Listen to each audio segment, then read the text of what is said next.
everyone, and welcome to Total Football Talk. I'm Anthony. And I'm the big winner. Shut up. Shut up.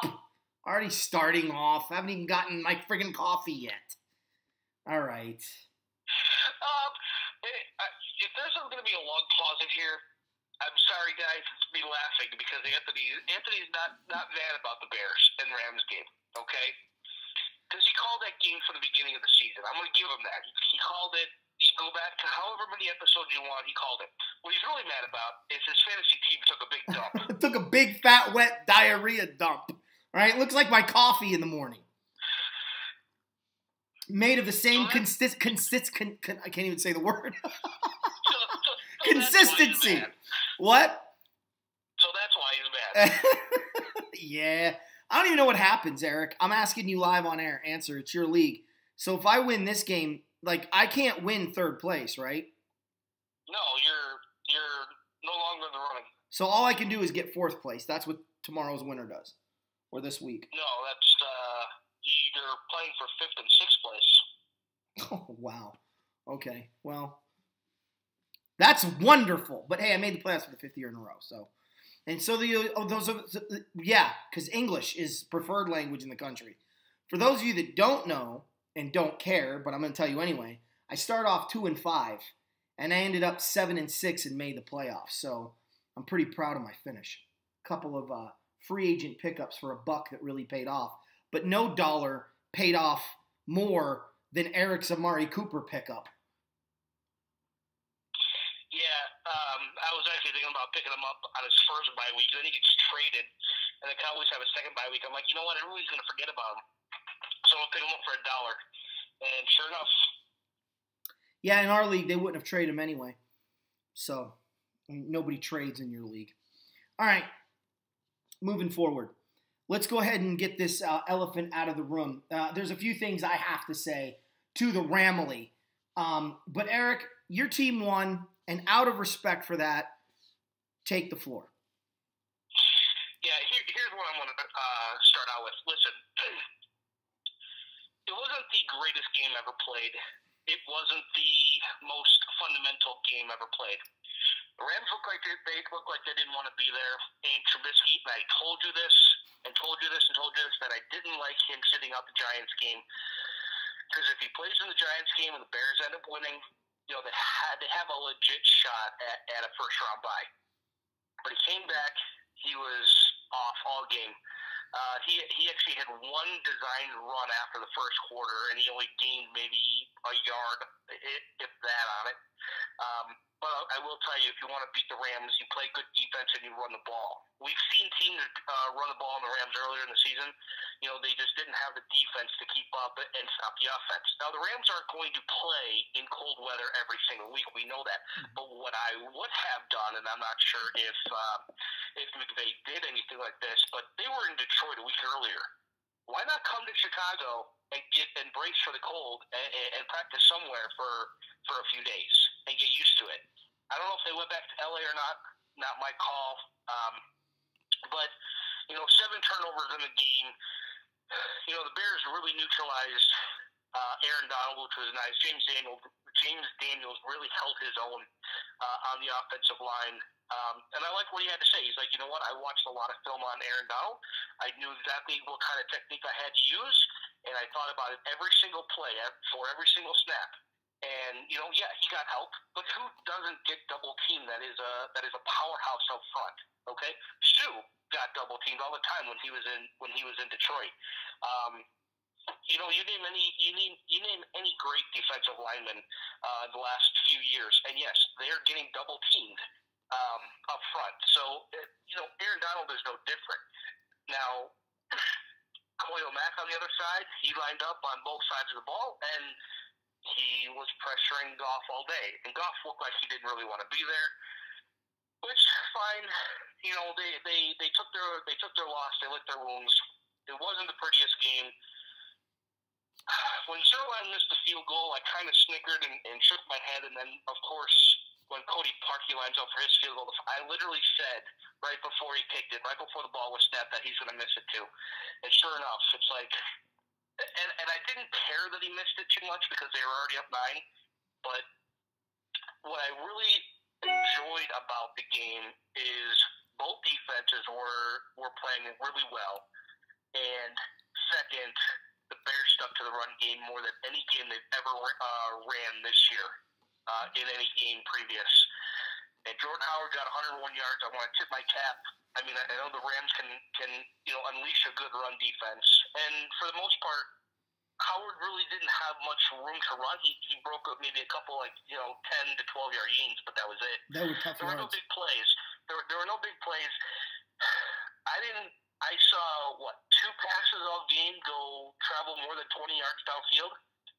Come on, really? I mean, enough of this dink and dunk stuff and whatnot. You gotta open up the defense, and I just thought it was one of those where, hey, we're gonna play 10 to 15 yards at a time. Sure, it is what it is. It's a win, a big confidence booster for the Bears, especially with Green Bay coming up. And you could tell the Bears were looking ahead to Green Bay because they had an 11-1 team coming into their house on Sunday night, and the crowd was really heavily involved, and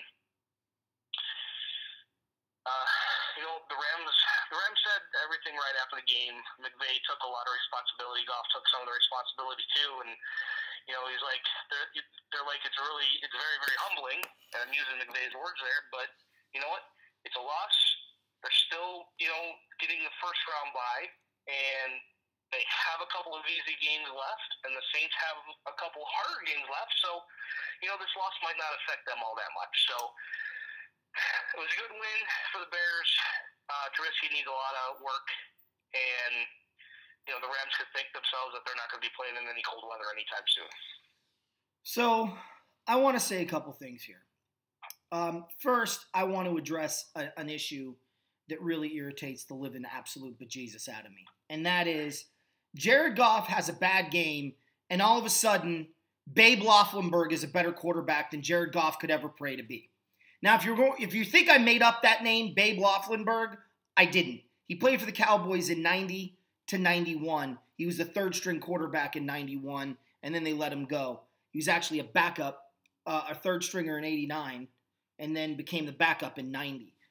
He's actually in one of the Tecmo Bowl games. I think the first one that had all 28 teams that was based off of the 90 season. He's actually in that game. He's a real player. But it really irritates me how these, I'm not even going to call them experts. At this point, I'm going to call them douchebags. And these douchebags that have a microphone and have a television show and get airways seem to sit there and be able to just discredit Jared Goff. First of all, it's disrespectful to the Chicago Bears. Secondly, it's disrespectful to the player. And thirdly, it's completely hypocritical because when Drew Brees has a bad game, when Cam Newton has a bad game, you will make up every reason under the sun. If I remember correctly, and I could be wrong, Mahomes threw like 4 interceptions against the Rams, right? 3. It was 3, but he had 5 turnovers. Right. Okay? I didn't hear anybody saying Mahomes got a lot of growth to do. I don't know about this kid. All right? And the Rams defense, no disrespect to the Ramley, we aren't even on the same caliber of the Bears defense when it comes to tackling and playing disciplined in our zones. We're really good. We're really good in man. And we have better players. But we are not as sophisticated or as disciplined as the Chicago Bears defense is. So, I didn't hear people when Cam Newton had his awful game go, oh, no, in fact, what they said is, Cam Newton must be injured. I mean, he looks so bad. Jared Goff has a bad game against a damn good defense in a really difficult place to play, and he's garbage, he's the worst quarterback that ever lived. So to those people out there that want to jump on the back and kick Jared Goff while he's down, do it. Do it. We're used to it. I'm going to say it right now. I was right. This is year 3 of Jared Goff's career. He is having the best year of his career. The best year of his career. He is performing at a level that 30 other quarterbacks only hope they can get to. and that's Mahomes is the other one, and I'm going to go on a limb. I know it sounds crazy, but I'm going to put Drew Brees as the other one. He's outperforming Phillip Rivers. He's outperforming Tom Brady. He's outperforming Aaron Rodgers. He's outperforming every other quarterback in football, except those two. So you want to sit there and say he's garbage? You can. You look like an idiot. You sound like an idiot, so it must be an idiot. But I was right. I said give the kid 3 years. I think he's going to be special. Well, it's been 3 years, and he is unequivocally special. I'm not giving him a pass on this game. He looked like crap in a big game. But you know what? I remember Joe Montana going into Chicago. I remember Joe Montana with a 6-4 football team and needing to win the game because the Rams were also 6-4. And I remember Joe Montana in that particular game looking like dog crap and losing 10-9 when he had Jerry Rice, Roger Craig, John Taylor, Brent Jones, and himself. You talk about a potent offense. They couldn't do nothing. That building is not an easy place to play. I don't care how good your offense is, because they channel the ghosts of Chicago Bear lore and past. George Halas rises from the grave and puts an avicula, which is an Italian word for curse, on the other team's offense and go, you ain't doing poo. Trust me, I've lived it. So I'm not giving Goff a pass. But great quarterbacks have had bad games against that team in that stadium in the past. So know your role and admit when you're wrong, because you were. And once again, not to brag, but I'm right as usual. I don't evaluate football games based on emotion. I don't evaluate a football player based on the university that he went to. I put my coach's hat on and I go, would I play him? Would he fit my system? Would he fit my buddies' systems? Because I have a few buddies that coach that run different systems than me. Can the guy play? Does he show up on tape? I don't care what you bench press. I don't care what you sprint. I don't care how you throw the ball in tights and a t-shirt with nobody around you. That tells me absolutely nothing about your ability as a quarterback. Nothing. I don't care if you have a strong arm. I'm not drafting you if you don't. Are you accurate? Do you have that it? Do you have charisma? Do people rally around you? Goff has it. They love Jared Goff in that locker room. In that huddle, he owns it. Baker Mayfield, he has it. Mitchell Trubisky, he has it. Cam Newton, never did. Never did. He's a good quarterback, but he lacks those skills, and that's why the team always underperforms. Always. Dak Prescott doesn't have it. When your running back runs the huddle, you got a problem. But go ahead. Dak's better than Jared now. That's what I'm hearing. That's what I'm hearing from the nitwits. So I want to go ahead and just get that out there now. We're far enough in year 3. I'm saying I was right. Jared Goff is obviously not a bust. In fact, he's a hit. We got a franchise quarterback. Congratulations, Ramley. You should be happy. Now, second, Sean McVay. I'm tired of hearing you say the same thing after games you lose. Should have run Todd Gurley more. How did you not know to run Todd Gurley more in this game? In that weather, in that stadium, in this situation, and as big of a game as this is, why does your MVP player not get more than 11 carries? What are we doing? I love Jared Goff, but you've got Rob Havenstein as your right tackle, and you've got Khalil Mack lining up against him. I told you guys going in that was going to be the death nail. I said going in that was going to be the key to the game. And boy, was it ever. Jared Goff wasn't comfortable all day. One of his interceptions, he got hit and smacked in the face with his own player because the Bear player pushed him into him. Can't blame him on that. But why are we dropping back 40 times in this game against that defense with that pass rush? It's okay to punt, especially when your defense is playing well. But the Rams, I kept putting my players in bad situations. Yeah, because your game plan blew. So I'm a little irritated right now with Sean McVay because I'm seeing the same mistakes all the time. He is now getting a reputation of that coach that gets pass happy. That if you can stop the run the first 2 or 3 times they run the ball, he's going to abandon it completely. Completely. He's going to go full tilt, throw every down. You better clean it, because if you don't, it's going to be a mess in the postseason. And those chickens are going to come home to roost, whether you're in LA, New Orleans, or anywhere else for that matter. So I have a real problem with McVay's game plan. I'm not sure it was much of a game plan. I think it was more of a, hey, Jared, we're just going to throw it. We're going to sling it and show everyone how great our offense is against this defense.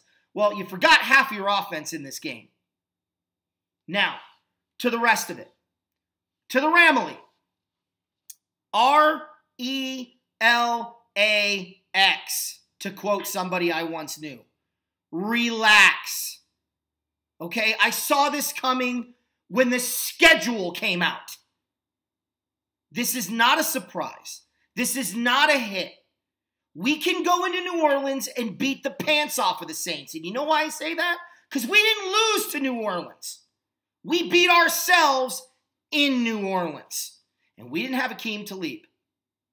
And trust me, that makes a difference if you can't tell so far. Okay? Since Talib's been back, we haven't given up 20 points yet against a single opponent. And that Bear offense is no joke. They put up 20 in their sleep, and yet we held them to 15. We held the Lions to 16. Okay? Our defense, it's good. Talib's back, and the pieces will come together. This is not a game that we're in a good position to win.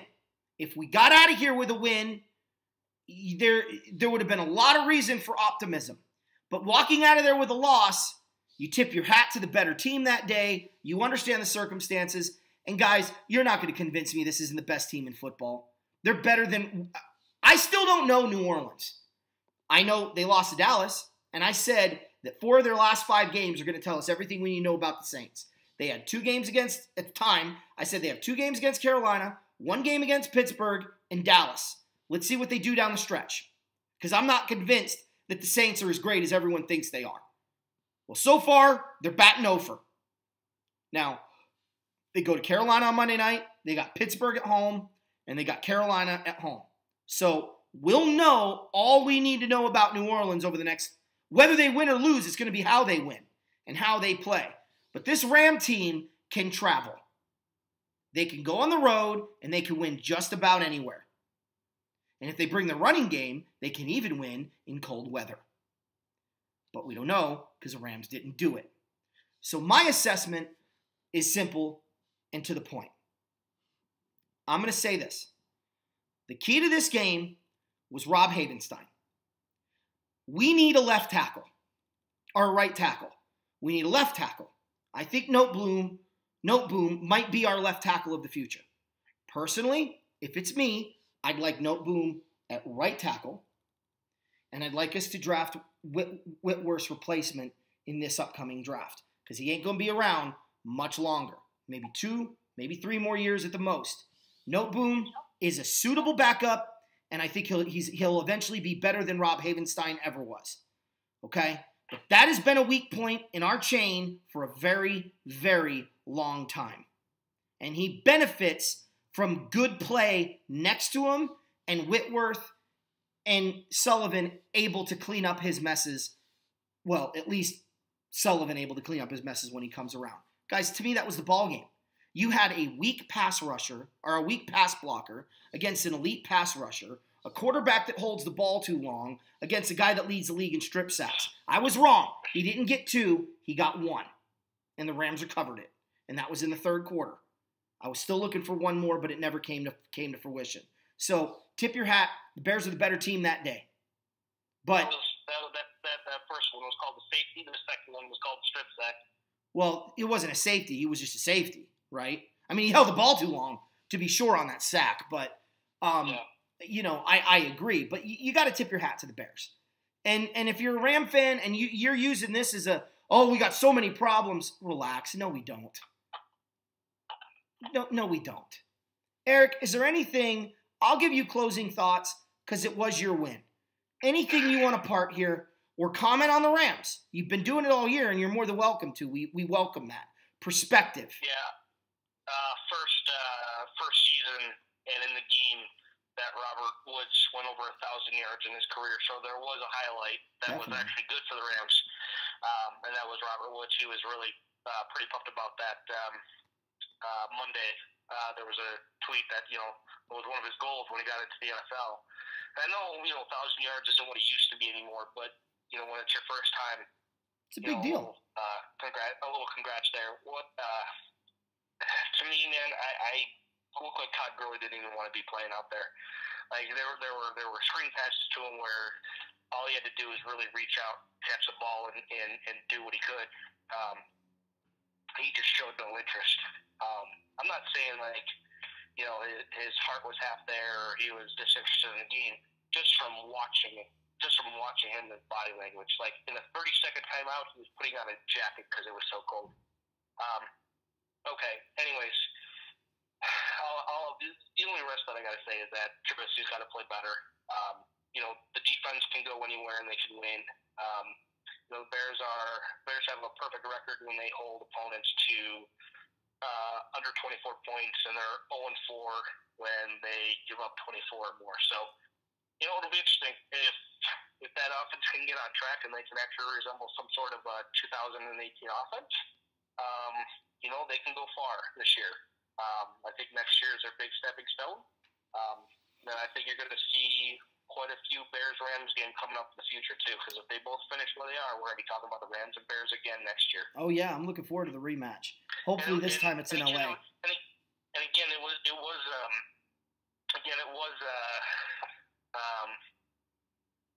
I just lost my train of thought, actually, what I was about to say. But look, I thought it was a good game. I mean, I enjoyed it.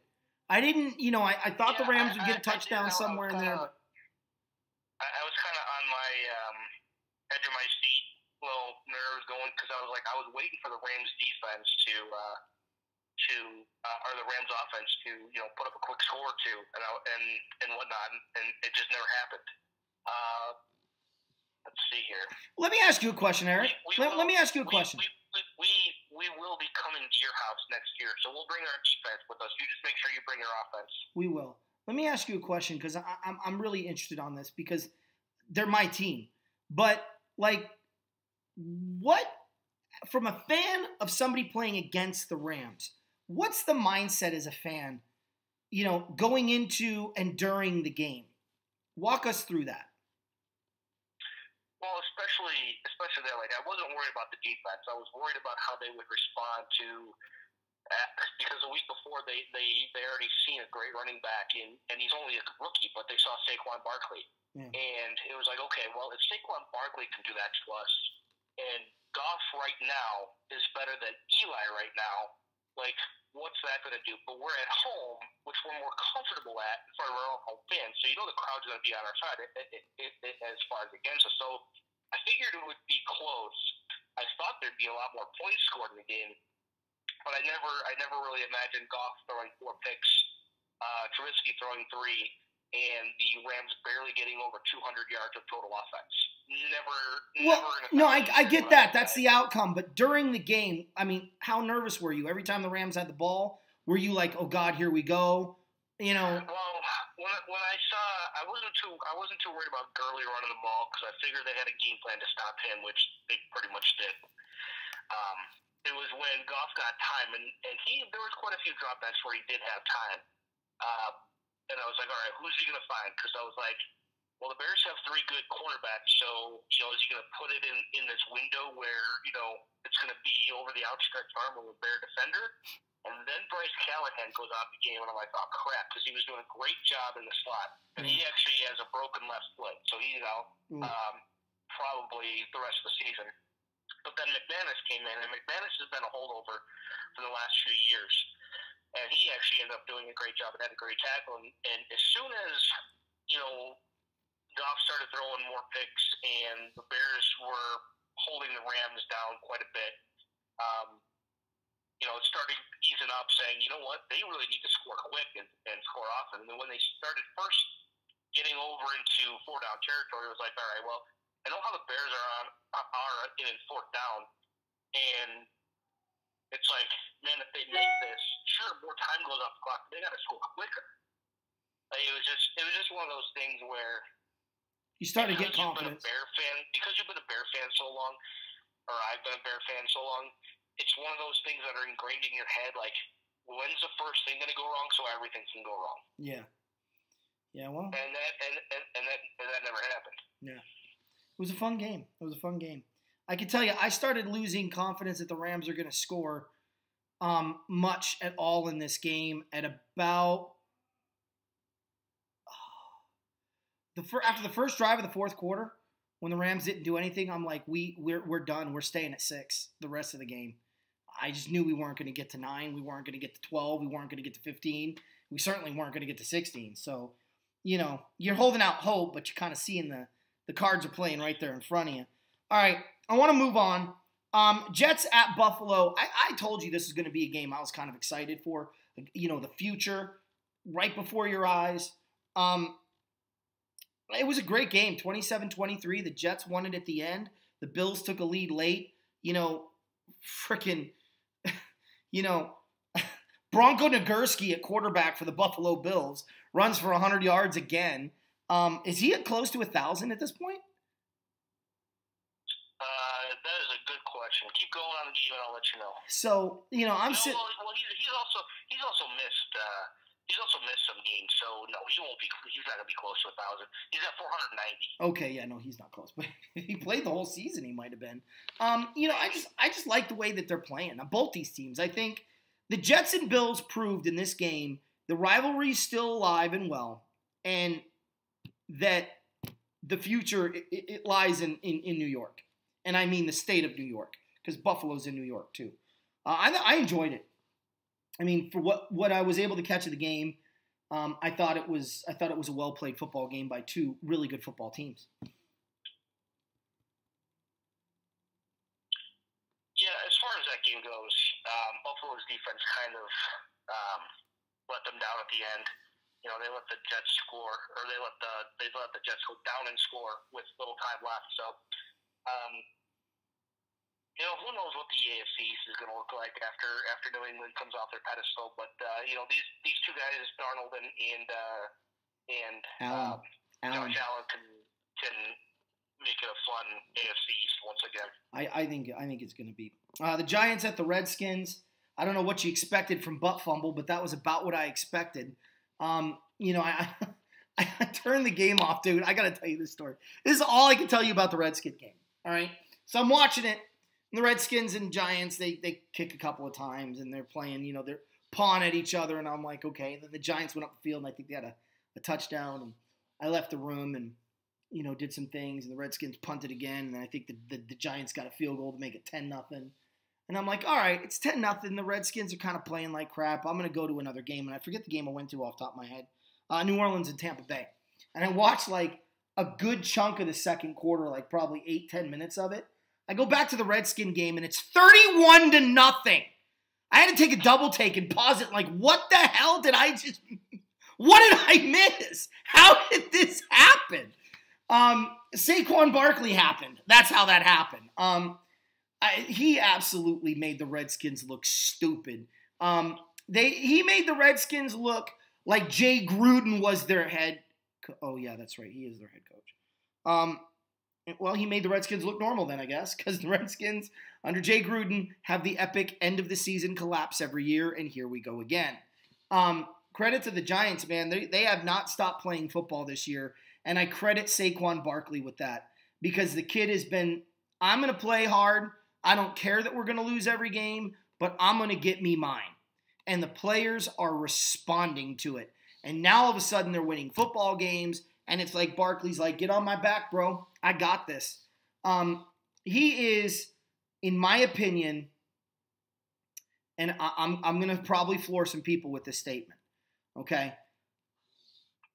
I have not seen a running back with these kinds of expectations coming out of college play at a level higher than what was expected of him since Eric Dickerson.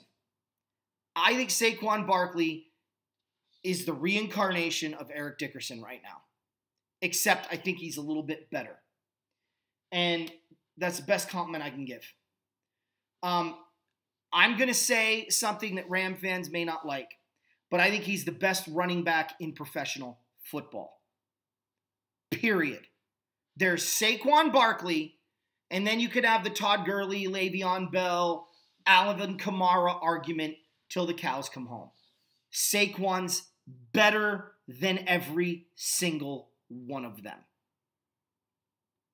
His vision, his power, his ability to make people look stupid. He is like Adrian Peterson his freshman year at Oklahoma. It is like watching children try to tackle their daddy. It's amazing to watch.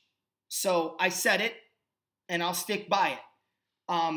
What an athlete. What a player. This is why I was so excited about him coming out of college. And if you're a Giants fan, man, enjoy it. Because these aren't just once-in-a-generation football players. They're a one-time ever type player in the NFL. Like, we've never seen Gale Sayers again. We've never seen Walter Payton. And we'll never see Saquon Barkley again. So enjoy it, because we got to live it. Go ahead, E. Yeah, Washington fans started leaving in this game at halftime. That's all you really need to know. Yeah.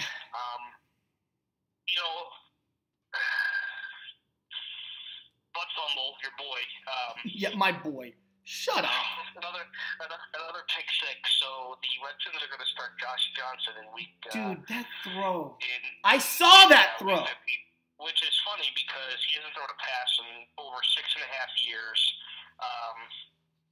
And he's also playing in the new football league coming out coming up winter/spring. And the other funny thing is that when they signed Josh Johnson, I don't mean to get into this right now, but I think it's kind of hilarious that everybody's like, well, Josh Johnson can get signed by a team, but Colin Kaepernick can't. Now, Kaepernick is obviously suing the NFL, and he's trying to promote or whatever equality, all that stuff. Yet people are wondering if he would play for the Redskins because of their name. I heard that this week, and I started laughing. I'm like, if somebody called you and said, "Hey, I want to offer you a job and a tryout first, and then a job if you're successful, but we're the Redskins," are you gonna think twice about it, or are you gonna try to get back into football? Let me tell you why they signed Josh Johnson instead of Colin Kaepernick. Okay, it's really simple. Colin Kaepernick has been spending his time being a social justice warrior and promoting causes. Josh Johnson has been practicing, working out, throwing the football, and trying to get back into the game. Why would I give money to a guy that hasn't even tried to play the game in 2 years over a guy that's been doing nothing but busting his tail?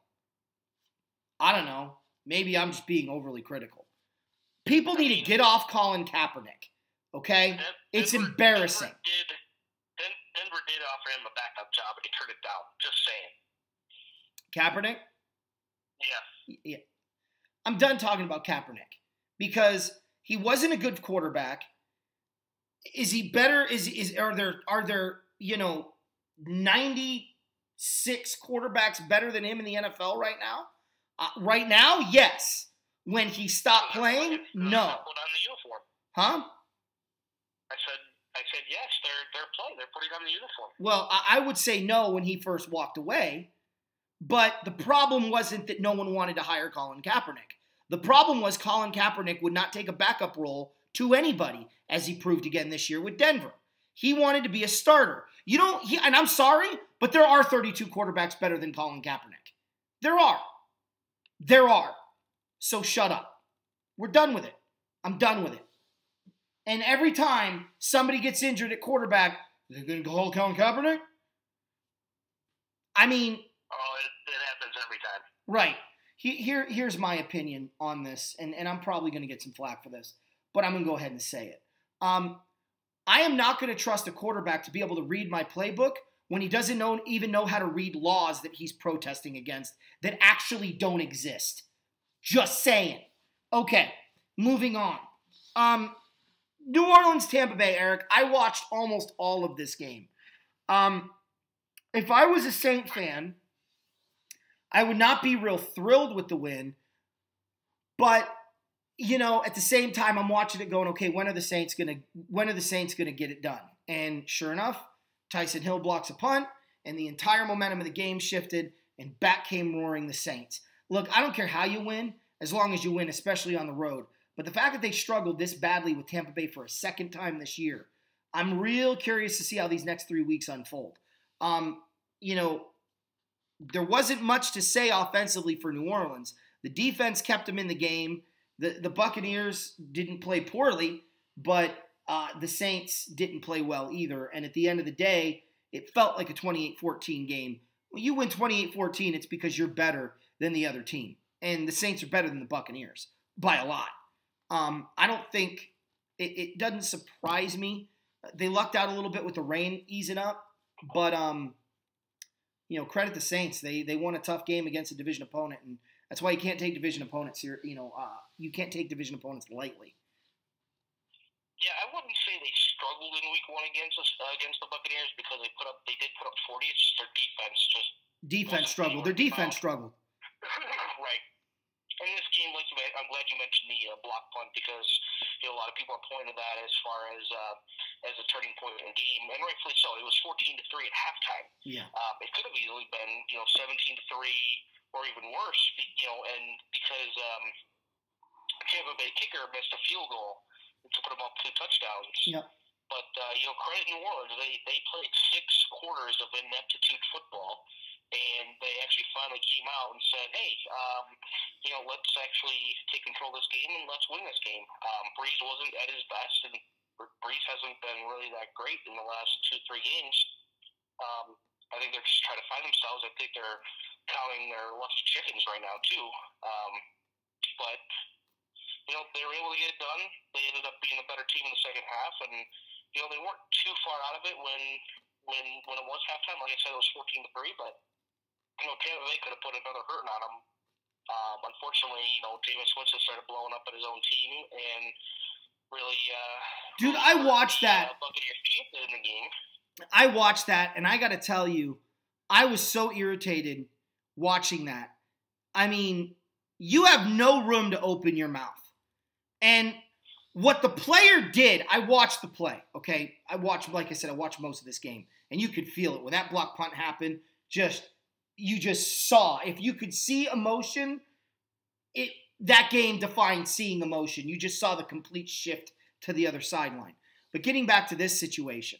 So in the game, there was a running play, and the defender that the center hit, he's by the ball carrier. The ball carrier is going down, but he's kind of facing the center, and he turns his body at the last minute to kind of get an extra shot in.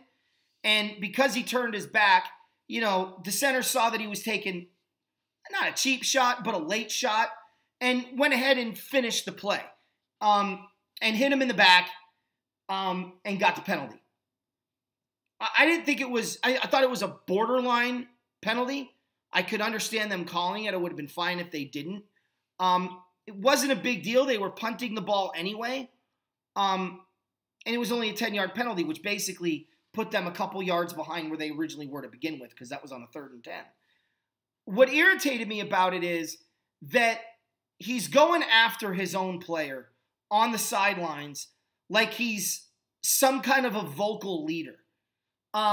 Winston's a lot of things. A leader is definitely not one of them. And vocal, I mean, unless you're talking about eating W's, that's about the only time I've seen Winston vocal. Or talking smack to another team's defensive back while he's on the sideline wearing a headset. Yeah, I have a real problem with Winston in general. And to get on his player like that, the coach ended up going off on both of them. It's a good thing it wasn't me, because if I was the center, I'd have broken his jaw like Geno Smith. I'd have broken his jaw right then and there and said, looks like Fitz is playing. Might have benefited the team to boot. I wouldn't put up with it. You're not going to get in my face when I'm defending my players because you're trying to make what?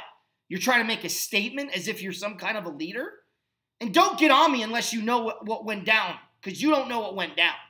And you're going to embarrass me in front of all these people and in front of our teammates? I'm breaking your jaw. I'm breaking your face. And I'm not playing. That's the type of player I was. You got to read the field, man. There's another example of a guy that doesn't get how to read his own players. Part of being a great leader, what Drew Brees does so well, is he knows what guys that he can turn the knife on and get them angry, and he knows what guys he needs to give space to, and he knows how to approach a man. You go to somebody like that and you're like, hey, what happened? Why did you get flagged? It looked like you hit the guy late. What's going on?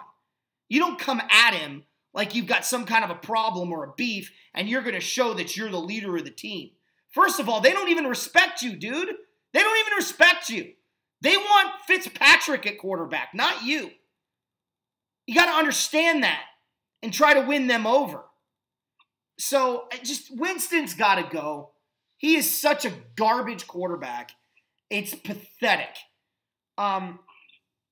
Anyway, I'm just, from a player, I'm approaching that one as a player. As a coach, I love what the Buccaneers head coach did. Not head coach, but whatever. I don't know if he's a line coach, quarterback's coach.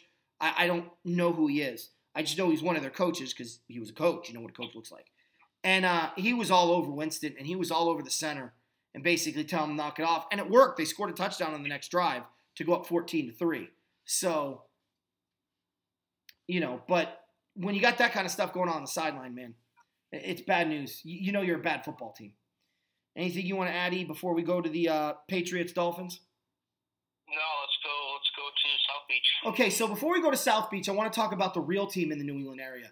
Congratulations to the Maine Black Bears. They are now in the Final Four of the FCS playoffs. So I called this at the beginning of the year. If you guys watched the college show, I felt like the Black Bears had a really good chance of making it to the championship game this year. And a little bit of a college football note, they are in the Final Four of the FCS football. ESPN2, they will be playing on Saturday, I believe. And we'll see if they can get to the championship game against one of the Dakota States. It's North versus South Dakota State. Maine's quarterback, Chris Ferguson? I think so, yeah. Yeah, the first game that they played, I forget who they played because they played Weber State just this past week, but kid's got a lively arm. Yeah, he's accurate. That's what I like about him. Anyway, New England against Miami. Look, guys, I'm telling you, the dynasty's dead. The bloom is off the rose. New England's finished. And before you sit there and go, dude, they won on a miracle play. I don't want to hear. They gave up 27 points. Prior to that, 28 points. Prior to that, against a team with one wide receiver, no tight end, no running back, no offensive line, and an above-average quarterback. They have 3 running backs. Come on. Yeah, they have 3 on the roster. Doesn't mean they're good. Okay. So you tell me. Frank Gore's still 500 years old. So. Exactly. You tell me what on that equation should equal 28 points. Yet there you go. So, yeah, one could argue, to quote Bill Belichick, it shouldn't have come down to the final play. To quote ESPN, when the Patriots win games at the end, on a miracle or ridiculous play, that just goes to show you the character of the football team and how much they believe in themselves and why they're so feared. Oh, no, that's right. That's only if that's the Patriots that do that. Look, I'm not going to sugarcoat it. It was an amazing play. It was a miracle play. I'm not even looking at that play.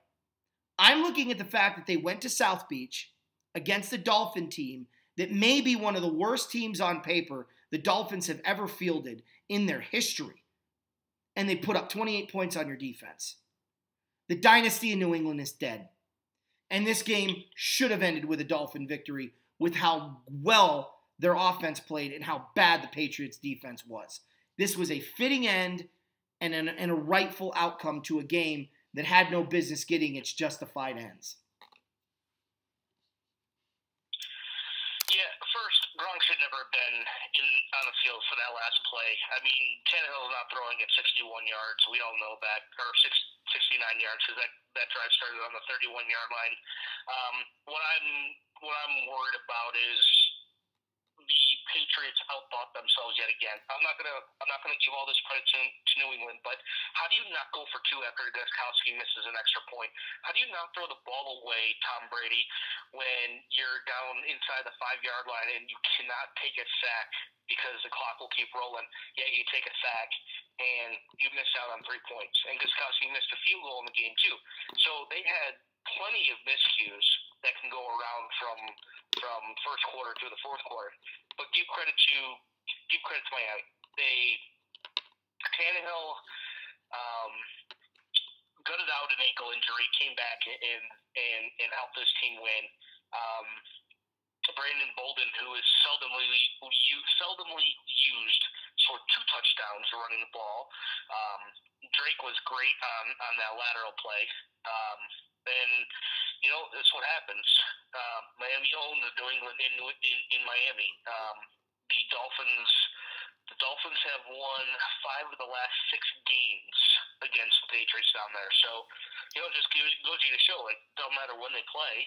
Dude, the Patriots lose in Miami. So, I'm not too young to remember the Dolphins not losing at the Orange Bowl to the Patriots for like 20 years. And then they finally did it in the AFC Championship game. From 1970, when they were known as the Boston Patriots, through 1985, the Dolphins owned the Patriots. Yep.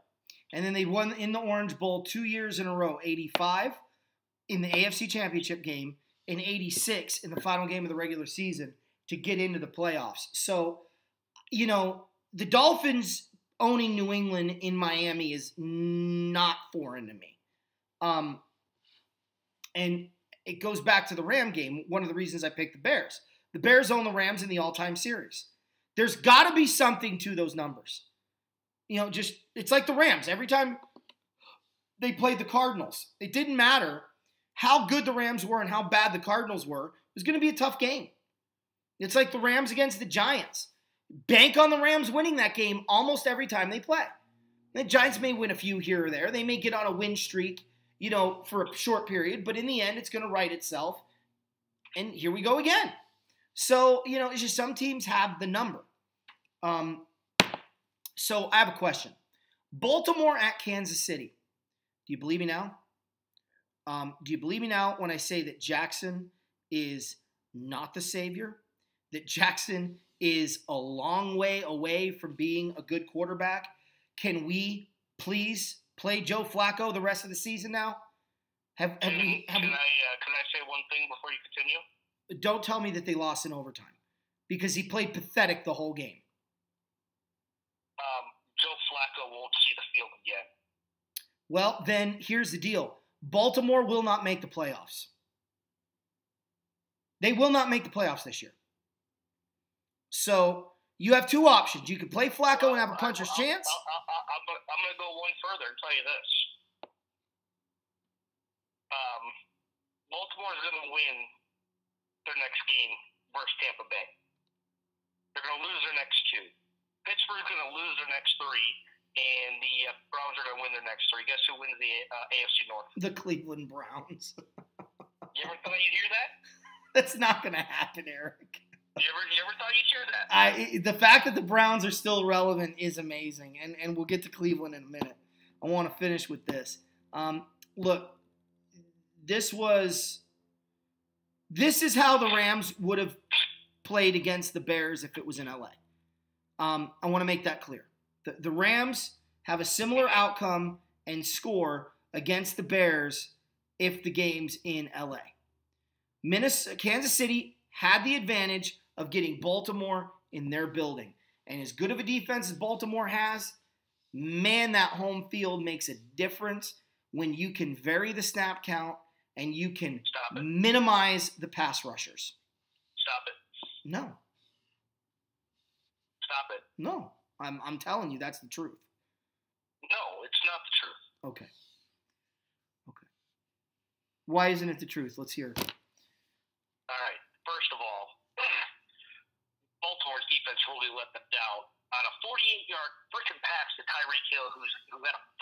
the game, Well, and they couldn't, stop a freaking pass from getting completed. That's number one. Second, okay, is that the Ravens had pressure on Mahomes all day. They only got 2 sacks. They could have easily had 7 more. Yeah. All right. Baltimore's defense kept them in the game, and Baltimore's ground game kept them in the game, led by Lamar Jackson. Yeah. Well, and I want to say something about the no-look pass. For those of you that think it was a no-look pass, please eat a Tide Pod. Please, we don't need you. We don't need you. We have no use for your species any longer. We just don't. It's time that we weed out the dumb. It's an amazing pass. I am not questioning that. But his eyes were clearly that direction in which he threw the football. His helmet was straight ahead, but his eyes were over here. He saw where he was throwing. It, by definition, cannot be a no-look pass. So, let me explain it to the Tide Pod eaters, okay? A no-look pass is what he did was amazing. Okay, it's my favorite throw of the year by any quarterback by far. But to the Tide Pod eaters, when your helmet is stationary, that doesn't mean the only thing that you see is what is in the direction in which your helmet is facing. Okay? If that's the case, you're going to have a short career. Your eyes are always moving. And yes, you keep the safety, you look that way, and you throw the ball. It's a great play, but to call it a no-look pass and then to see the eyes clearly in that direction and to still call it a no-look pass, drink some bleach with your Tide Pod and let's just move on. So I'm done. I'm done with the over-the-top praise for Patrick Mahomes. You don't need to do it. He's a great player. He does amazing things on the field. He, in my opinion, him and Donald are competing for the MVP this year. And you could throw Drew Brees in there if you'd like. Okay? Jared Goff, with the last 2 road games, 2 out of the last 3 road games, in my opinion, has tapered off a little bit. He doesn't need over-the-top praise. Just praise him. He's a great player. And he's got 1 more year, actually 2 more years because he didn't really play his rookie year, to really make sure that he's not going to be a Dak Prescott one-year wonder phenomenon. Okay? I'm just getting irritated that, did you see the way he tied his shoe? That was the most amazing tie I've ever seen in my entire life in all my years of watching football. Calm down. Okay? He tied his damn shoe. That was a professional double knot, bro. I'm telling you, dude. It's just, I'm so done with it. And I'm not going to allow for the NFL to do to Patrick Mahomes, for me, what it did to Peyton Manning for me. I couldn't appreciate or like Peyton Manning because the NFL spent his entire career on their knees gobbling the sausage. And I couldn't handle it. I couldn't handle it. And I'm like, I'm done. I hate him. I don't want him to do well because I'm tired of them talking about him.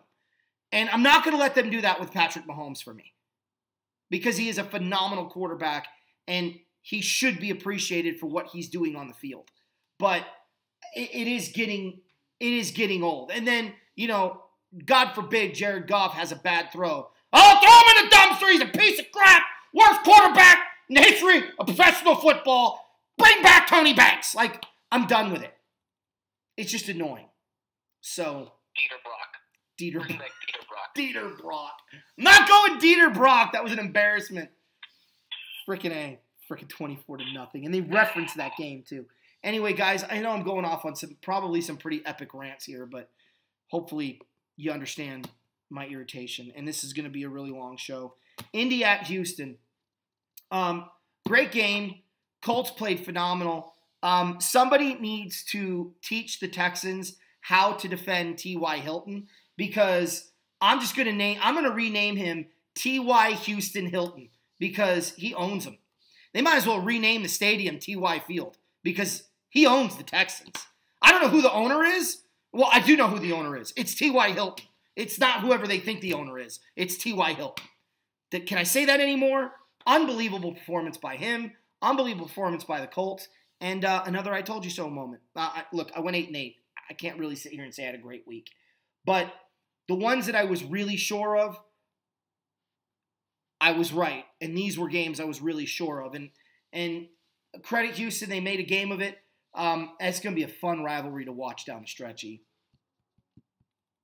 Yeah. Something tells me that you just ever get the feeling that teams are told to lose? Sometimes. I swear to you that. I don't know if they're told to lose. Eric, let me qualify. Let me qualify my statement, or whatever the word is. It's not qualify. I think the officials are told they don't win this week. And then they make it so. I don't think the teams are told. I think they do it through officiating. Go ahead. Yeah, so the Texans just look disinterested. And listen, the Colts defense is not that great, okay? Andrew Luck has been playing really good football to kind of minimize the defensive shortcomings. Now, I'm not saying they're the worst defense in the league, but they're middle of the road. Okay, I'm going to give them more credit where credit's due because the Colts defense has held up their end of the bargain. But you're right regarding T.Y. Hilton, and I'll get to him in a moment. But the Texans, it seems like Deshaun Watson just couldn't complete a pass and not so late in the game to his big time play wide receivers. And I know Demaryius Thomas got a couple of catches in early, but they held DeAndre Hopkins in check until roughly the fourth quarter. There weren't any out there penalties, but it was like somebody brought Bill O'Brien and Deshaun Watson into a room and said, "Hey, you gotta lose this game, okay? You'll get rewarded later. You gotta lose this game." And he was misfiring.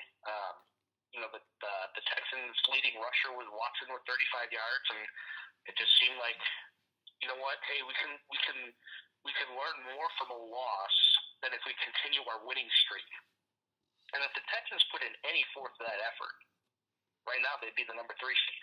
Yeah, I know it's crazy. I'm sorry, the number 2 seed. Number 2 seed, yeah. Number 2 seed, and they just looked like they didn't want it. None of them did. None. In my opinion, in the AFC, none of the top 4 teams looked like they wanted to win this week, and only one of them did. None of the top 4 teams won. That's the problem. Well, no, the Chiefs did. Oh well, okay. The next 4 out of 5. Yeah, well, 3 of the 4 didn't. 3 of the top 4 didn't win, yeah. and none of them looked like they wanted to win. The Chiefs aren't even a top team. Oh, I hope there's no Chiefs fans watching. Look. Going back to T.Y. Hilton. Yeah. 2002, 78 yards at Houston. Second game, 111 yards versus Houston. 2013, 121 yards at Houston. Second game of the year, 78 yards against Houston. 2014 at Houston, 223 yards. Home against Houston, 50 yards. 2015, 88 yards at Houston. 29 yards against Houston. He had a bad year 2015. I think that was when Curtis Painter might have been thrown in football or something. I don't know. 2016 at Houston, 49 yards. Home against Houston, 115. 2017, 175 yards at Houston. Home against Houston, 14. And then in two games, 115 and 199. It's like, you know what? You might as well just set up a house right next to Reliance Stadium. Because, I told you he owns them, dude. I mean, yeah, no care. I think he pays rent now. Yeah, no. All right. Cleveland at home against Carolina. I called it. This is another one I was really, really sure of. Look, Carolina's got to figure this tailspin out, and maybe Monday night at home against a division rival is going to be enough to motivate them. Does Cam Newton continue to pout? Who knows? Here's an interesting fun fact, Eric. Are you ready for this? First and goal from the 1 yard line. Christian McCaffrey, no carries. From first and goal to fourth and goal, and they went for it on fourth down and didn't get it. Not a single ball went to Christian McCaffrey. And again, I made a mention of something to you, and I don't want to bring it up on air. But remember what I told you after the show about Cam Newton and a rumor that I'd heard about him? Yep. Are you starting to notice it? Let it happen one more time. Okay. I'm curious if this rumor that I heard is true, and I'm not gonna divulge it on the air. I thought that McCaffrey actually got the ball on first down. He didn't. They faked it to him, and he tried running it or throwing it, one of the two. It's interesting. No. Okay. Here, I think they went 72 yards in 12 plays. They got to, first and goal at the 9. McCaffrey, right tackle to Cleveland 3 for 6 yards. Second and goal, DJ Moore, right tackle to Cleveland 3 for no gain. Newton incomplete. So he did get it on first down, technically. Yeah. It was at they had it at the 9 and they got it down to 3, but nothing after that. Yep, that's what it was. So it's like he literally refused to put the ball in his hands.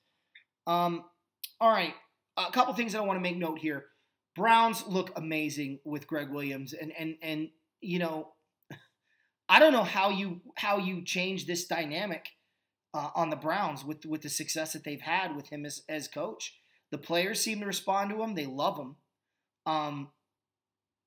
Baker looks like a completely different ball player with him as the head coach. I'm a little nervous that the Browns are going to pull the trigger and go for somebody like a McCarthy, one of these recycled dog craps that are lingering out there.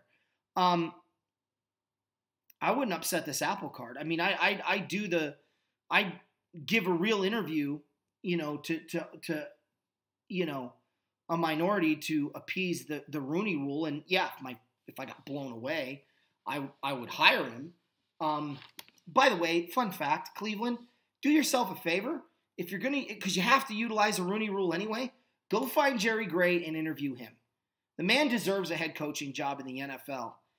And I'm not saying that because he was my favorite Ram of all time, but because every time he was a D coordinator, his defenses performed well enough if they had a competent offense. So go get Jerry Gray. And if you don't like the way that interview goes, then Williams is your man. Well, if they decided tomorrow that they wanted to take the interim tag off Greg Williams, they wouldn't have to suffice the Rooney Rule, just like what Green Bay did with Joe Philbin. Oh, did they remove the tag? They never gave him the interim title. They just named him head coach? They did. So Philbin's the new head coach. They named him head coach for the rest of the season,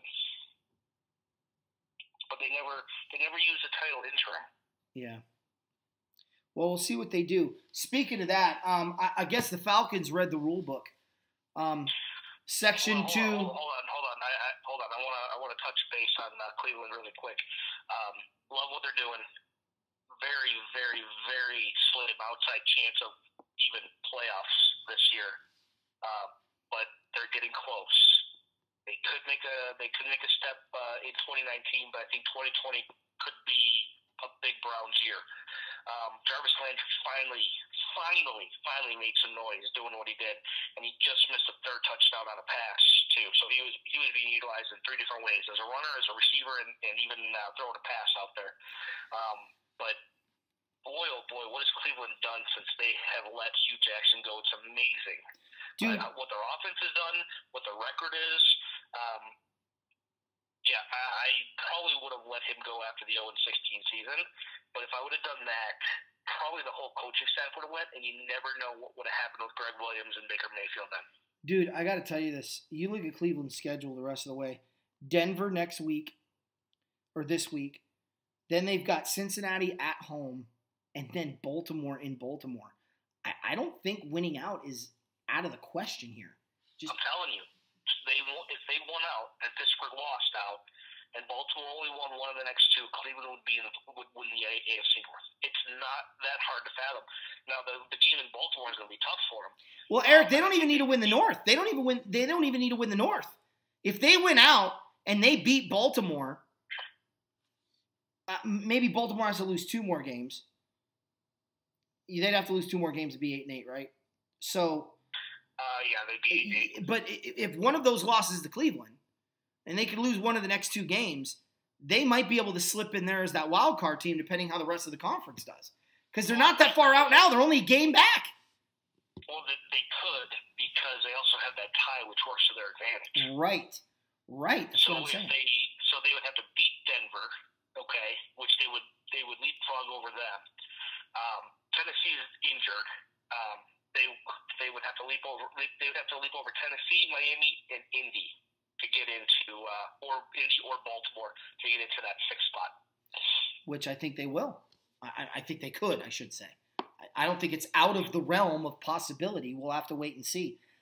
Anyway, Atlanta Reddit. It's Section 2, Rule 39. By the way, Clause 14. Dome teams are supposed to lose in cold weather in Lambeau. Oh, you found that missing page. I did. The Falcons emailed it to the league and said, "See, this is why we have to lose today." So, sad news. I don't know how you lose to Green Bay. I really don't. They are a one-man team, and that one man, as much as they want us to believe is the greatest quarterback of all time, is just a really good quarterback. Is he a Hall of Famer? Maybe. Yeah, shut up. Yes, he is. I would say maybe. I would say for me, I'm not putting him on the first ballot. I think Roger Craig should get in before him. Isaac Bruce. I'm a full-fledged Packer hater, and I am not even going that far. You don't think Roger Craig or Isaac Bruce should go into the Hall of Fame? If it comes down to one of those 3, you're gonna put Rodgers in over Roger Craig. Probably. Wow, you are drinking Kool-Aid. First running back to ever have 2,000 yards, 1,000 rushing, 1,000 receiving, 4 Super Bowl championships, and the 49ers franchise was never the same after Roger Craig left. Period. They were never the same after Roger Craig left. Now, I could agree putting Rodgers in over Isaac Bruce. I will agree with that. I will actually concede that point. But I'm not putting him in over Roger Craig. Isaac Bruce, what has that guy ever done? Yeah, no kidding, right? I think you're on drugs if you put him in over Roger Craig. But yes, Isaac Bruce, I could see that point. Look, he's a Hall of Famer. I'm just saying he's not a first ballot Hall of Famer. That's the other problem I have with today's football. Everyone that plays right now is the greatest of all time. Really? Okay. All right, cool. Well, I guess there's no reason to watch old games, right? What are records for? Just throw all the records out. Let's just make sure, start them anew. Let these new guys just set them all, right? That's the way we should do it. Look, the Falcons played like garbage again. Their secondary got torn to shreds by Larry Lipsticks and Alfred Munglefart and people that we've never heard of. And then they couldn't score because it was cold. And the Rams know what that feels like. Well, a pick six doesn't help Matt Ryan. They haven't scored over 20 points. They haven't scored more than 20 points in 5 straight games. They started out 0-4, went 5-4, and now for the Atlanta Falcons, they are 4-9. I'm sorry. So they started out 0-4, won their next 4, and then lost their next 5. Start watching that Dan Quinn hot seat because I'll tell you this much right now. If he's lucky if he stays the head coach next year, but I'll tell you he'll be on a very short leash. And there's no reason that the Falcons, especially on offense, should struggle. Matt Ryan is a good quarterback. I like watching him play. Obviously, he's better in a dome without the elements. We've all seen it. We've all witnessed it. Doesn't matter where he plays on the road. He's as much better at home. When you have Julio Jones, and they even came on fire in this game, which I like. They kept feeding Julio the ball, and they scored a touchdown with Julio as well. Then you have Sanu. Ridley was like a ghost in the game. Coleman and Eno Smith really didn't do much. And I know their defense, here I go with their defense again. I know their defense isn't the greatest because they've had so many injuries, but how do you only score 20 points on offense against the Green Bay's defense? Give me a break. I know, especially since the Cardinals put up 27 with that vaunted offense. 20. Oh, 20, that's right. Denver, oh my goodness. Denver at San Francisco. I think for me, the real story in this game is why are you not giving Kettle one more pass attempt? Why are you not giving Kittle or Kettle, whatever his name is, another reception to break the record? He had no receptions the entire second half. How does that happen? To me, that's the real story. I know the Niners pulled a huge upset, but wow. Really? That's shameful. What do you think? I think the same thing. How do you not throw it to him in the first series and then take him out? Like, just run a 5-yard out, call it a day. That's it. Well, also, if you're Denver, how do you leave him so wide open on an 85-yard touchdown catch? How do you not catch a tight end? How do you not catch a tight end on an 80? It's not like he was, behind the defense and caught at the 10. The dude ran like 70 of the 85 yards. He has a chance to be a top 5 tight end in this league. I agree entirely. They just need consistency on offense. But isn't it interesting though? I know Nick Mullins is doing what he can, but obviously him and CJ Beathard are vying for the backup spot for next year. Well, I think Mullins has won it. But here's my question. Garoppolo doesn't throw to Kettle ever. Like, I don't remember him being a threat when Garoppolo was healthy. So I hope that's something they work on in the offseason. Actually, I digress. I hope that's something they don't work on in the offseason because I don't want them to have that connection. But if they want to have that connection, they need to work on it. What's hilarious is that New York Metro teams and Bay Area teams went 4-0, and they're the 4 worst teams in the league. I know, right? Well, I mean, only the Cardinals didn't win, who were the bottom tier crap teams, but that was a crazy game. Niners pulled off a huge upset there. The Bengals at the Chargers, man. Look, I know my Charger buddy's like, oh, yeah, we're, talking smack or whatever. And it's like, dude, listen to me, okay? Of all the teams in the NFL that I'm concerned about, the Chargers, they're just not one of them. I'm sorry, but they're not.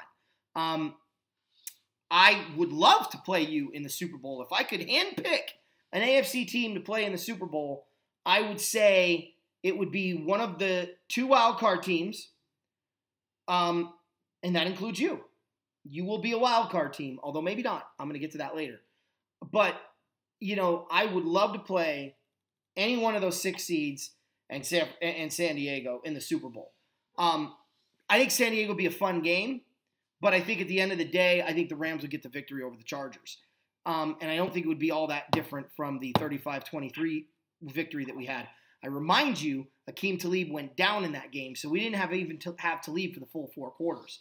So, and we still beat you. So, we did have Cooper Kupp, and that hurts. But, we'll have to wait and see how the rematch. Of course, you didn't have Bosa, right? So I know what you say. Well, we didn't have Bosa. So hold on. You thought Khalil Mack gave you trouble. I didn't see Bosa tackling Driscoll. And I don't think the Bengals' offensive line is particularly better than the Rams. Do you? So it was an interesting game. The Chargers won it. They should have won it. They clearly, if ever, I'm not one that believes that teams. I think it's an overused term. They were overlooking this team or not taking them seriously or trap game. Look, you want to know what a trap game looks like? You just saw it. If the Chiefs are not next on the Chargers docket, they win this game 46-7. So I will concede that this was a trap game for the Chargers, and they got lucky, but they did lose Eckler. So just wondering, were there more Bengals fans in the stands, or were there more Chargers fans in the stands? I think there were. Anyway, No, I can answer that question, Eric. I think there were more XFL LA fans in the stands than there were NFL fans in the stands, and they don't even have a team yet.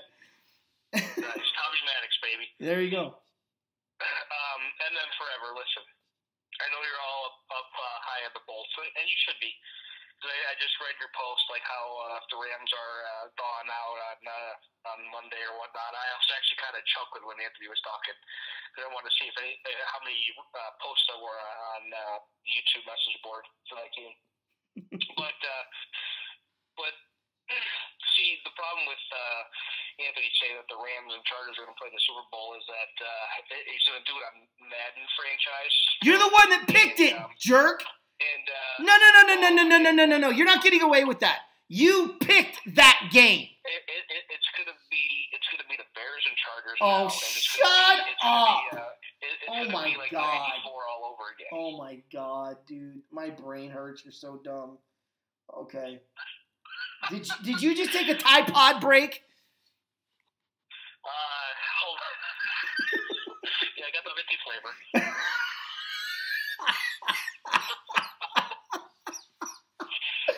Minty Fret.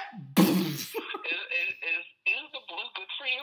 You know, it's funny. My buddy Ryan, he was doing he did a spoof off the commercial, and he goes, "Let's go to Future Grog about the Tide Pods," and he's sitting down on the floor, drooling out of his mouth, going, "Tide Pods are delicious." I'm sorry, but it kills me. That's why I've been using the Tide Pod reference, because that was funny. I did pick an all LA Super Bowl, and I'm sticking by it. Yeah, I mean, look, MM, I'm going to stay straight up. If I were you, I'd be a little pissed off, to be honest with you, because the Chargers have gotten no coverage, like zero coverage, and they're 10-3. They're the third best team, the second best team in the AFC. Outside of the Sunday night game. Yeah. In Pittsburgh. Yeah, outside of that game, there really hasn't been much about them. I mean, they're 10-3. Other than the London game, like, yeah, they really haven't done much with the Chargers. That's crazy. Well, you know what? But he's okay with that. MM, I know you're okay with it. You're like, we don't need a home field advantage because we play better, that's true. on the road. And well, I love what he said. We don't have that. Right, I love. And if you're going under the radar, okay, right, that just makes it even more dangerous because right now, if the playoffs started today, the Chargers are going to Pittsburgh. They've already beaten Pittsburgh. They can do it again. Oh yeah, and they won't be down 16 this time. And the other thing that I want to say on MM's behalf, and they'll have Gordon too. Oh yeah. Well, the other thing that I want to say on MM's behalf too is, because I thought it was a great point that he made on that post, is that the Chargers don't have a home field. They haven't played at home since they moved. So for them, playing on the road or in a neutral site, it's normal for them. I think that's a great, and I think it's an honest point. So as much as I may give you crap, I think your San Diego LA pick, I keep doing that, I'm sorry, is a lot better than my Steelers Rams one at the moment. So, what can I say? I picked your team. Be glad I didn't pick the Chargers. Because when I pick your team in the AFC to go to the Super Bowl, you lose every friggin' game after that. I mean, look at how the Jaguars did this year. I picked them in the beginning of the year. Then I switched it to Pittsburgh, and I don't think they've won since. Since I picked them, I don't think they've won a game. I'm going to pick them every year. Okay. Anyway, moving on to the Cowboys and Eagles game. This one I was pretty sure of, too, and it just didn't turn out to be the case. I'm really looking forward to playing the Eagles, Eric, at this point. I'm not afraid of the Eagles. They have nobody in the secondary to cover our wide receivers. It really is a shame that I didn't advance to the next round in the playoffs, because I think me versus Mahomie the Clown, with all of his Chief players and all of my Ram players, that the final score to this one could have been 500 to 498. I mean, the Rams are going to absolutely light up. We're going to find out if the scoreboard can be broken. And the last time I said that, the Chargers dang near did break the scoreboard against the Cardinals. Philly's in trouble. They got no one to cover the Rams wide receivers. They have 4 interior linemen that the 5 Ram offensive linemen can block. They have no linebackers to speak of, which means Todd Gurley could have a huge day. This is a perfect get healthy game for the Rams as they head into 2 pathetic opponents in the Cardinals and 49ers. And there will be no overlooking the Cardinals or the 49ers because at this point, the Rams have to win out if they don't have any real chance of winning home field advantage. And if they want to have that number 1 or number 2 seed, they definitely have to win 2 of their next 3 games. So the Cardinals are not going to be a game they're going to overlook, and the Eagles are not going to be a game that they overlook, and the 49ers, at that point, it could be very real. You win, you have home field advantage type of situation. So I'm real curious to see how this is going to unfold over the course of the next 3 games. But this Eagle game, they look like crap in the secondary. Amari Cooper had 19,000 yards receiving. I think that that Ezekiel Elliott might have broken Emmitt Smith's rushing record for a career in this game.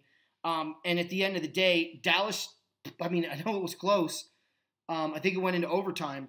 But Dallas, I never felt like Dallas was going to lose this game at any point during the course of this game. Did you? No, but turnovers kept them. Turnovers kept the Eagles in the game. Yeah. And those were early turnovers too. I heard about bad calls, especially on the opening kickoff. But you know what? You got to overcome, especially that early. And the Eagles can, whine and complain and moan all they want. Make plays, okay? Amari Cooper had 167 yards receiving in the fourth quarter and overtime alone. The first play of the game did not lose you that game. Your ineptitude defense, who couldn't stop an army of ants, a crib full of babies who can't even move. You couldn't stop them, okay? And I tip my cap to Jason Garrett, man. 4th and 1. Don't kick the field goal it was either the Eagles 20 or 30-yard line, and he went for it. On 3rd and 1, Zeke was stopped short. On 4th and 1, Zeke got 2 yards, and those are the plays that win you games in overtime. Now you could have said that Philly could have easily won the game because that third touchdown throw to Cooper was tipped by the Eagles defender. Well, they're using their 1900th defender of a defensive back in the secondary, so of course he's not going to catch the ball. Yeah. It ended up popping up, and Cooper walked in the end zone. Those are plays right there that bounce your way, you win the game, propels you into obviously really good position to win the NFC East and into the playoffs. Dallas is rolling right now. We're going to really see what Dallas is like because they had 3 straight home games. And one home game, they actually made the Saints look like Pop Warner team. Okay, so we're gonna see what this Dallas team is when they go on the road into next week. But I'm keeping a close watch on them because if they keep winning, the Bears stumble or whatnot, it's going to be one of those where Dallas takes the 3rd seed and Bears are the 4th seed. Yeah, which is the difference between playing Seattle or playing Minnesota at this point. Right. So, right. What happened to these glasses? Why are they all busted up like this?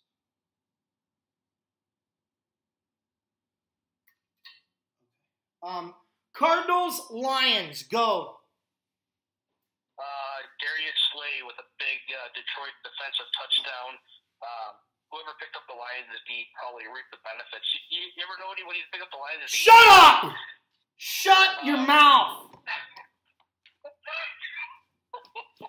So, people need to know this story if we haven't told it. Hold on. You know what? No. We're going to save this to when I can come out there. We're not doing this over the phone. Okay. We're saving this to when I come out there. All right, fine. Shut up with the Lions. And the thing is, I even thought about picking up the Lions D this week. Or 2 weeks ago. When I made the move to get whatever. Anyway, look, I'm going to say right now, guys, I really am hoping that if Akeem Talib or Marcus Peters doesn't re-sign with the Rams at the end of this season, I really hope the Rams make a play for Darius Clay. I've liked this kid from his rookie year on. He's a ball hawk. He's a good defender, and he's constantly lining up against the best receiver and shutting him down.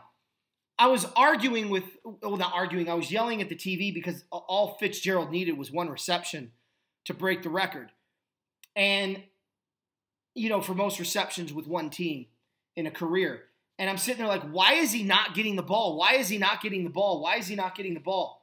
And then I went back and I watched, and I'm like, oh, because Clay was playing on him most of the first half. And then as soon as Slay. I said Clay. I said Clay. I'm sorry. Slay was playing on him most of the game, most of the half. And then when he got off of him, they threw it to him like 2 plays later because he was covering another receiver that kept getting deep, but they couldn't connect, and moved him over to him, and that got Fitzgerald the reception. They might have done it too, so Larry could get the reception. That wouldn't surprise me either, because he was back on him in the second half. But it was a fascinating game to watch in the sense that the Lions the defense just dominated, and the Cardinals looked as bad as we thought they were, which makes that victory in Green Bay that much more puzzling to me. I don't know about you, but the other game that I want to touch on, Pittsburgh, Oakland. In this game, apparently it didn't get old, and maybe Gruden did utilize the whole Raiders-Steeler rivalry, because the Raiders have played against their 2 biggest rivals, I think their best football games all year long. All year long, and they're most consistent. Now, granted, it helps when Boswell slips like, frickin' Charlie Brown getting the football pulled out from underneath him, but it doesn't change the fact that the Raiders played, I think, their best football game, or second best football game of this season. I think their best football game was played last week against the Chiefs. Credit the Chargers, or the Raiders, for getting the W. The Steelers, they're reeling, and good thing they're playing the Patriots, because that's a good team to get right with. And I'll explain that later on when we cover those games. But man, that was an ugly performance, but a great job by the Raiders. Your take? I have 2 things on this. Ben is 0-4 against the Raiders on the road. He left halftime with a rib injury. So apparently, from what I understand, you have to go out the stadium, down the yellow brick road, up 1,700 flights of stairs, just to get an X-ray at the Coliseum. And they couldn't tell what was up with his ribs. He took a pain-killing shot, waited for it to work, and then he went back into the game and literally almost pulled off a victory. But again, like you mentioned, Boswell slipping. Hey, that's home field advantage right there. Second, I want to bring something else to light. I mean, it was a bad loss for Pittsburgh. They lost 3 in a row to the AFC West. And obviously they're 0-4 against the AFC West this year because they lost to Kansas City in week 2. So they really didn't lose any ground, but it's not the way I'm sure they wanted to have this part of their season go. But I did get word today before our show that the city of Oakland is suing the Raiders and the NFL, which may mean that the Raiders are not in Oakland in 2019. So either say hello to Santa Clara, say hello to San Diego, or say hello to San Antonio, or heck, even say hello to Reno or Las Vegas. Yeah, they could play UNLV Stadium. They could play UNLV Stadium. Cities, well, are. Did you hear about the Oakland A's? They purchased a waterfront property. They're going to build a new stadium in Oakland. Yeah, and the renderings of that stadium look beautiful. They really do look beautiful. And begs the question, why couldn't you, Oakland? Why couldn't you, Raiders? I digress. This is why I'm so proud to be a Ram fan. Because Kroenke doesn't look at a city and go, build my stadium. Kroenke says, I'd like to build my stadium here. Let me fork out the cash and build it myself. Will you come out and support it? That's the way it should be done. You're making billions and billions and billions and billions and billions of dollars, and you want the projects in downtown Oakland to pay for your multi-billion-dollar stadium that they're never going to go to and can't afford the tickets to watch anyway, let alone the Sunday ticket. It's despicable, but that's another tangent for another time. Speaking of despicable, Minnesota at Seattle. I don't know what to do here. The Seahawks won. They were at home. It wasn't a particularly great win. It was 6-0 with about 2 minutes to go in the game. Then they got the touchdown. I think they went for 2. Went up 14-0. I turned it off when it was 12-0. And then somehow the final score was 21-7. I'm like, what the heck happened in 2.5 minutes? But apparently a lot. Including something so bad that the Vikings looked at their offensive coordinator and went, "You gone," because he's fired. He's out. So I don't know who's calling plays in Minnesota, but I know who isn't calling plays in Minnesota anymore.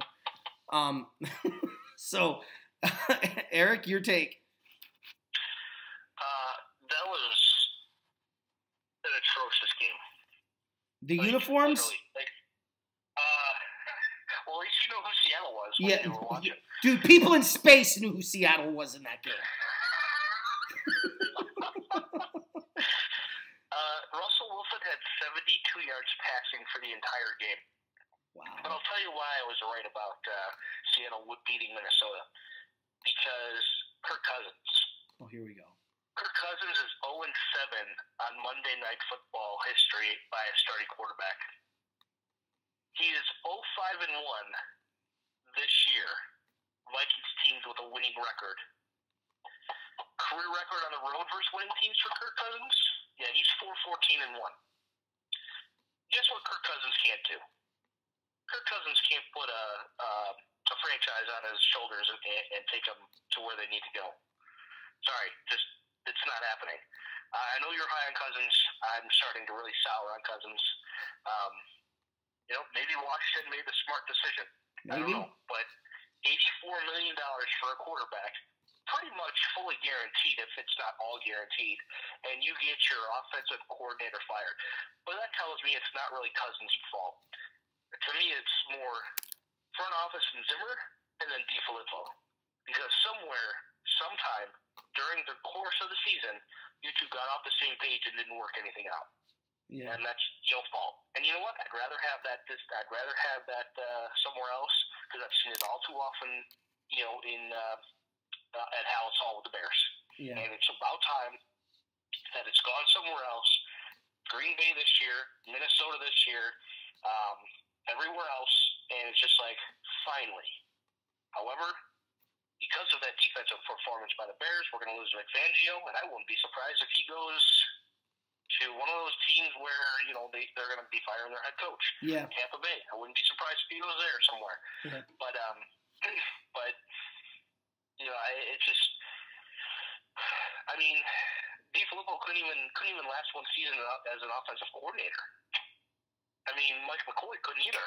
But he was like 6 weeks ago. Yeah, I know. Well, look, I don't know. I don't know why you fire an offensive coordinator with 3 games left to play. Yeah, that doesn't make sense. Let the guy finish and complete his resume, And the worst part is, Minnesota's next upcoming game, where are you, Minnesota? Yeah, they're home against the Dolphins. Thank you. It's a big game. You're going to go in with a whole new offensive coordinator? That's just dumb. You got the Bears at the end of the year, so whoever you bring in to call the plays is going to get a real good, fair look. Let Filippo finish the year. One thing if you fire him week 6, another thing when you fire him week 15, week 14, week 14, whatever. Anyway, Eric, I want to cover a few games here because I don't know if we'll get to the show in time to do this. Chargers at the Chiefs. I'm going to do my prediction here really quick. I'm looking forward to this game. I think it's going to be a great game. Is Gordon playing? I don't know. Is game time decision. Is Hill playing? I don't know. Probably game time decision. But Bosa is playing, and this is what they brought him in for. So Bosa, I think, is going to have a surprisingly big game. I think the Chargers, you really need to look out really need to look out for the rookie safety, Derwin James. I think he's going to get a pick. I think the Chargers are actually going to hold the Chiefs down.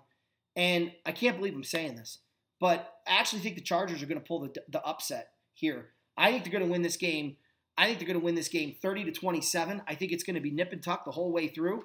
And I think what's going to end up happening is a missed field goal somewhere along the way for Buckner or Bucker, whatever, is going to cost them this football game from going into overtime. I actually think that they get a safety, not 3 field goals, so calm down there. And that's how they get their 30. So I think it's going to be a fun game. I think it's going to go wire to wire. And I wouldn't be surprised if the Chiefs won this game, but I just have a good feeling about the Chargers. They've already gone into a cold weather city against a really good defense and a high-scoring offense and won that game. Although they fall down 16 to this team, I don't know that they come back.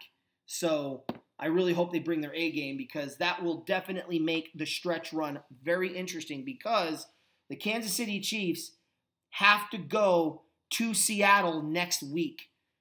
And if the Seahawks can beat them at home and the Chargers win out, the Chargers are the 1 seed and the Chiefs go on the road. Let that sink in for a minute.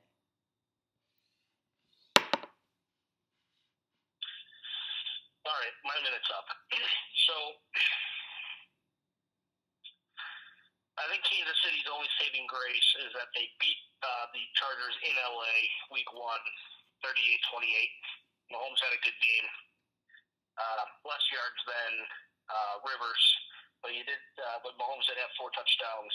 Had two touchdowns to Tyreek Hill, who had close to 170 yards receiving.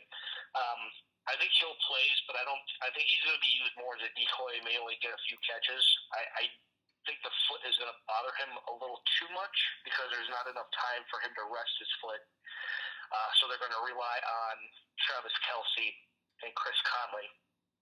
You might see a Kelvin Benjamin sighting, because he was signed by the Chiefs after he was let go by Buffalo. But I don't think you're going to see much of an impact, because Sammy Watkins is probably out for the rest of the year. The one name that you didn't mention, Anthony, that I need to bring up, who is slightly banged up, is Spencer Ware, running back for Kansas City. He has a shoulder injury. He did not practice when the Chiefs practiced this week, and right now he is also going to be a game-time decision. So the Chiefs might actually be a complete passing team against the Chargers on Thursday night. But they would get work for Damian Williams, who's the backup to Spencer Ware. With that being said, it is in Kansas City. I think Kansas City knows that, hey, this is a huge game. We got tested by a really good defense in Baltimore, and they don't view the Chargers defense as strong, because they are missing Corey Liuget. They are missing one of their better corners that they haven't had all year, and I forget his name, because again, he hasn't played all year. But I know Bosa is back. We'll see how much he's in. But Eric Berry might be back as well, which I think is going to be huge for the Kansas City secondary. But I do see the Chiefs winning this game 31-27. You see the Chiefs winning. Okay. Chiefs winning, yeah. That'll be a tough game. Cleveland at Denver. Look, as much as we talked about the Browns, and I do think they have a really good chance to win this game, Mile High is Mile High. And Von Miller is a great defender. And, I know they lost to the 49ers in San Francisco. They're a different animal in Denver, and they beat some really good teams in Denver, including Pittsburgh. So I'm going to go Denver here in a close one. I think it's going to be 19-17 Denver. I think it's going to come down to a couple of turnovers by Baker Mayfield at the end of the game, trying to get them, into field goal range. And I think that the Broncos are going to pull it off, and officially, I believe, that would officially eliminate the Cleveland Browns in the postseason. As much as I hate saying that, because as you guys know, the Browns are my favorite AFC team. Pretty much the only AFC team I root for. Then I just root for good games in the AFC, although I don't mind the Bengals, because my son's becoming a Bengal fan, as embarrassing as that is. Although he's young, he doesn't know any better. But I was 5 when I started rooting for the Rams, so hopefully that changes, but we'll see. But I think Denver's going to win the game. I just think that Von Miller is going to be too much. And I think that Denver defense, I know they're banged up a little bit, especially in the secondary, but I don't feel good about this pick at all. This is one of those, I'm probably going to be wrong, and I'm fine with it. But I'm just going to go with the common sense pick, which is Denver at home. I'm going to start with Denver on this one right here. I kept saying last show that Bradley Roby was out with a broken leg, and I apologize, guys. It's not Bradley Roby. It's actually Chris Harris Jr. that left the game against Pittsburgh with a broken leg. So he won't be back. I don't think Denver's making the playoffs, but I want to know who Case Keenum's throwing to. I mean, they're going to run the ball with Philip Lindsay and Royce Freeman. I get that, but they have Courtland Sutton, who really disappeared against San Francisco. They did a really good job of taking him out. And they have another rookie wide receiver by the name of Deshaun Hamilton. So watch for those guys. This game's on the NFL Network, so if you get it, watch it. But I'm actually picking the upset here with the Cleveland Browns. I know Denzel Ward's out, but I don't think they're really going to need him. You're going to see a lot of Nick Chubb running through the Denver defense. You're also going to see a lot of Duke Johnson with screen passes over the head of Von Miller. I hope so. And Baker Mayfield, you're going to get Baker Mayfield with a good game in Denver. Jarvis Landry is going to come around. David Njoku is going to come around. And Cleveland's got a really good underrated run defense. Lindsey might break a couple. He'll get his 80 to 100 yards and a touchdown. But I think it's too much Cleveland. I'm going with the upside. I'm going Browns 24 and Denver 20. I hope so. I hope I'm wrong. Now, last one. Houston at the Jets. This game is going to be, I think, fun to watch. Darnold against Watson. I think it's going to be back and forth early, but I think Houston's just too much. I think Houston's going to go in there and they'll get a strong performance out of their defense, and I think they'll end up walking out of that stadium with a big, big win. I'm going to go 38-17 Houston. It might be 24-17, 17-17 at halftime. I just don't see the Jets putting much of I don't see them putting much of a resistance up against the Texans defense in the second half, and I think Houston's going to be a little upset about that loss. I know East Coast trip, it's going to probably take a little bit out of them in the first half, especially since it's a short week, but I think they'll be fine. That's a good team to get well against. Yeah, I see a big game by the Texans in this one. You're going to see a lot of Watson to Hopkins in this game. Don't forget Demaryius Thomas either. He'll get a few catches in there, but I could see Houston trying to establish a ground game early and then go and pass heavy later until they really have control of this game. Sam Darnold, this might be the best defense that he faces all year, because remember when he played the Bears, they didn't have Mack. They rested Mack in that game. The Bears really didn't get much pressure on him. They just forced him into bad throws. Yeah. But when you got Watt, Merciless, and Clowney actually breathing down your neck, it's going to be a long day for you. Plus the Jets, they're going to be missing about 3 running backs in this game, and the only running back they're going to have is Elijah McGuire. But they still have Robbie Anderson, Quincy, and Tremaine Kearse. I just don't think Sam Darnold's going to have enough time to find them deep downfield. Houston wins this one easy, 31-13. All right. Well, we're done. I'll let you take the lead. It may be Tuesday, but I'm done gloating because it's Packer week, and that's a bigger game for us than the Rams ever will be. So Fair enough. So go ahead and say your name first. I'll let you just take it all the way home.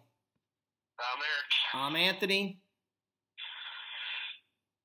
Bear down? No. Well, it should be Boo Bears. Yeah, okay. Boo Bears and go Rams. He said bear down, horns up. So maybe I did screw that up. I think I screwed that up. Yeah, I screwed it up. I'm sorry. Yeah, you don't say Boo Bears. Not when they beat your team. No, that's when you say Boo Bears. All right. All right, guys. I'm Anthony. Peace out. We hope you guys enjoyed it. Yep. And we will catch you on the flip side. Really quick, LT. I'm going to be contacting you this weekend or this week. Me and Eric probably aren't going to do another show until Saturday.